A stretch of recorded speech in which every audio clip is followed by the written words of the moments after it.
शांति भूख से परेशान हो गई थी। सुबह से विभा ने उसको खाने के लिए कुछ भी नहीं दिया, क्योंकि सुबह नाश्ते में उसने आलू के पराठे बनाए थे और अब वह खत्म हो गए थे। इसलिए शांति दोपहर के खाने की राह देख रही थी। पर विभा ने सुबह पेट भर के नाश्ता किया था, इसलिए वो दोपहर का खाना नहीं बनाने वाली थी।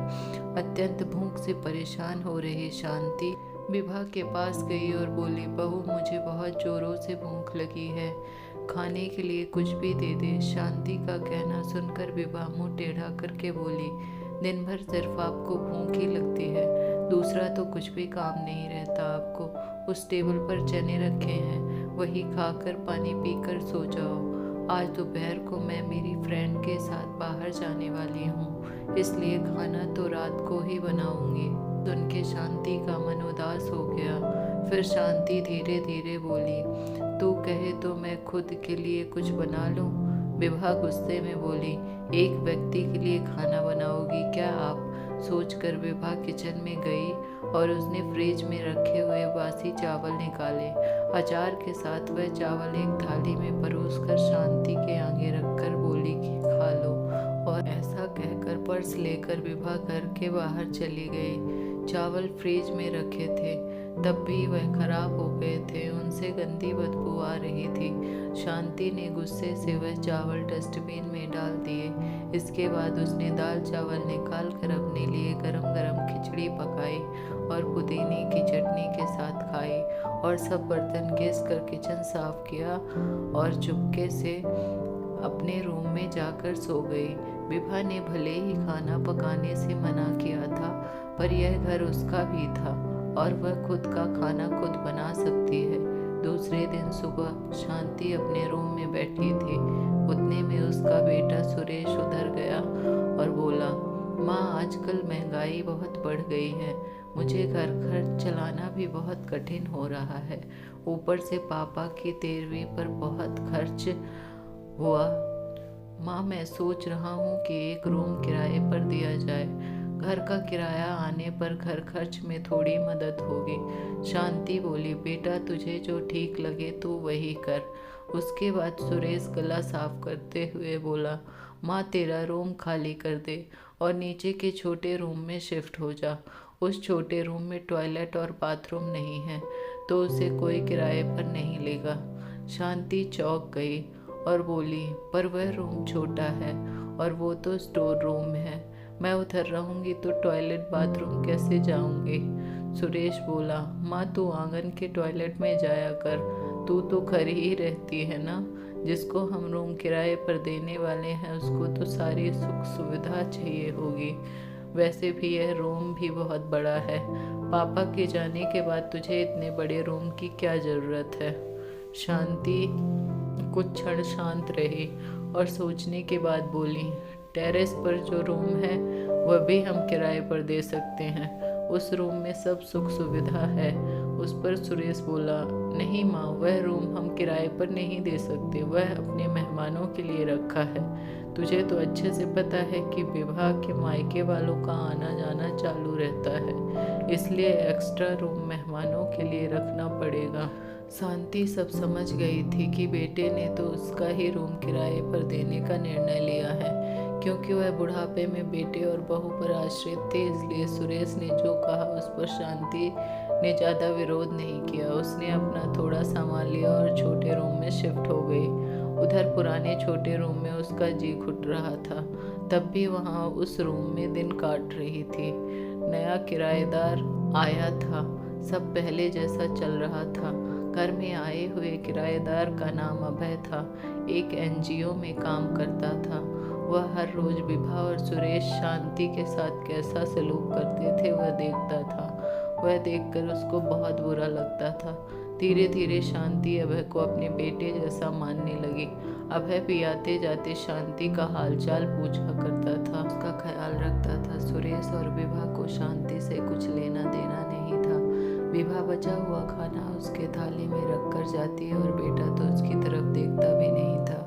शांति तो पहले ही समझ चुकी थी कि उसका बेटा अब पहले जैसा नहीं रहा, वह बदल गया है। फिर भी वो आंखें बंद करके किसी पालतू पशु जैसे उस घर में रहती थी, क्योंकि बुढ़ापे में उसको दूसरा किसी का सहारा नहीं था। रोटी के 2 टुकड़ों के लिए उसको उनके सहारे रहना पड़ रहा था।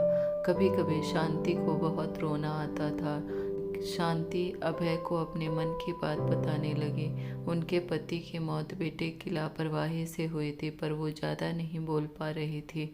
जब पति काम पर जाते थे तब घर में हम दोनों को बहुत मान सम्मान मिलता था।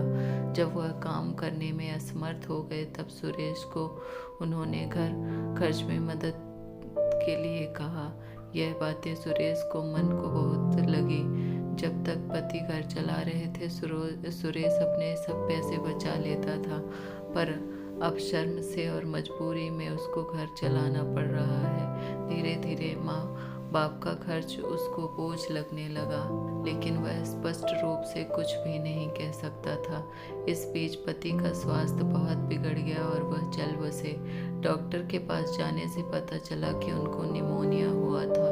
डॉक्टर थोड़ी महंगी दवाई लिख कर देते थे तो सुरेश पैसे बचाने के लिए सुरेश आधी दवाई लेकर आता था। शुरू में पति का स्वास्थ्य सुधर गया था, तब सुरेश ने उनकी औषधि बंद कर दी थी। पति भी इन चीज़ों पर ज़्यादा ध्यान नहीं देते थे, लेकिन एक रात में उन्हें सांस लेने में बहुत परेशानी हुई। शांति बहुत घबरा गई और वह भाग के गई और सुरेश के कमरे का दरवाज़ा ठोकने लगी। कहने लगी कि पापा का स्वास्थ्य बहुत बिगड़ गया है, चल हम उन्हें डॉक्टर के पास लेकर जाते हैं।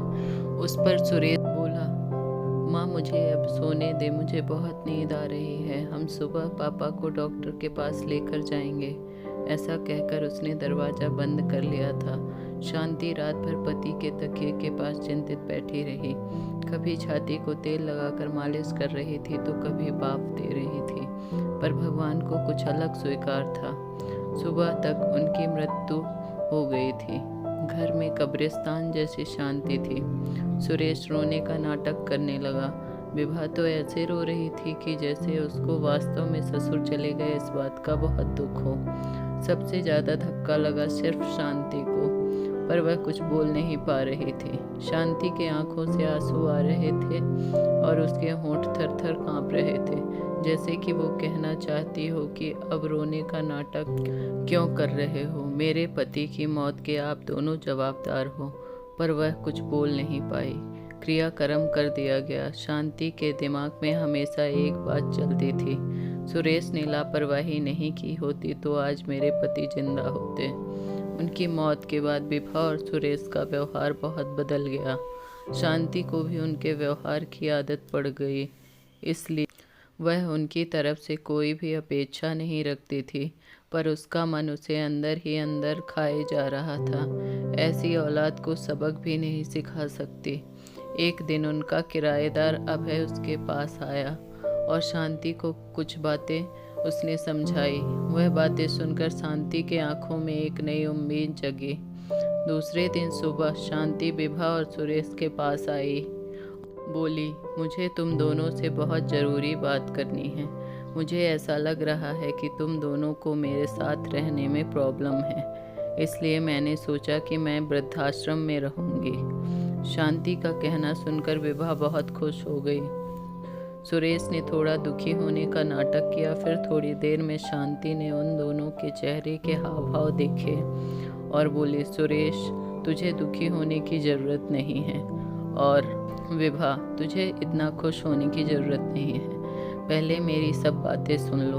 और शांति हंसकर बोली, यह बातें सच्ची है कि वृद्धाश्रम में मैं रहूँगी, पर मैं इस घर से कहीं नहीं जाऊँगी। मैं इस घर को ही वृद्धाश्रम बनाऊँगी।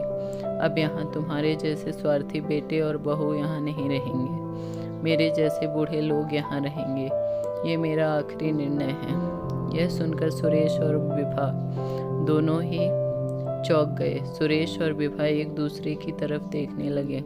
उन दोनों ने सोचा था कि शांति घर छोड़कर चली जाएगी तो वह दोनों खुशी से रहेंगे। उनको लगा था कि अब उनको शांति की जवाबदारी नहीं लेनी पड़ेगी, उसका ख्याल नहीं रखना पड़ेगा। पर इधर तो सब उल्टा हो गया। शांति का कहना सुनकर सुरेश गुस्से में बोला, माँ तेरा दिमाग तो ठीक है ना? इस घर पर मेरा अधिकार है, फिर तू इस घर को कैसे वृद्धाश्रम बना सकती है?